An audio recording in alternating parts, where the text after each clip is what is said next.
أعوذ بالله من الشيطان الرجيم.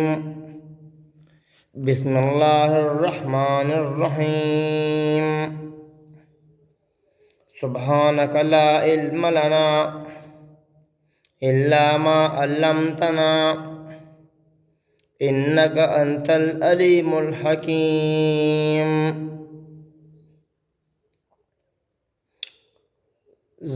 تاسو ته د سورة فاتحه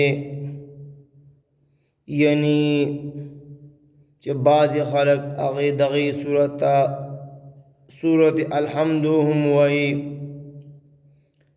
د هغه صفات بیانول غواړم چې هغه په مسکه لسته شي. سورة فاتحه دادا بسم الله الرحمن الرحيم.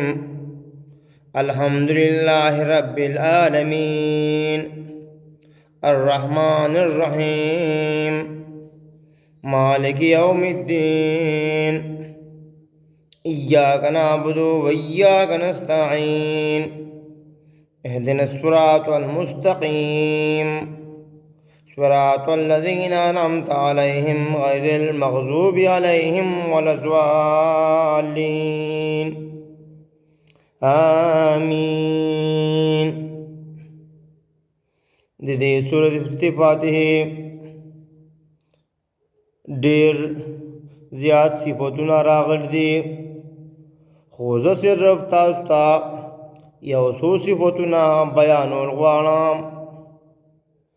دی سورت تا سورت الرقیہ هم وی یو صحابی درې ورځې سارا ماښام یو بیمار دم کو، نو دغه بیمار د الله تعالی په حکم سره ښه شو. یعنی که چېرته په تاسو باندې لړم چکو لګئ یا مار چکو لګئ، نو په سورۃ فاتحه باندې با دم واچای، سورۃ فاتحه با ولولې او دغه دعا با پاغا چک زمان ولګای، نو الله تعالی با ولا شفا نصیب کی. الله تعالی دې موږ لا په دې باندې د عمل کولو توفیق نصیب کی. السلام علیکم ورحمۃ اللہ وبرکاتہ.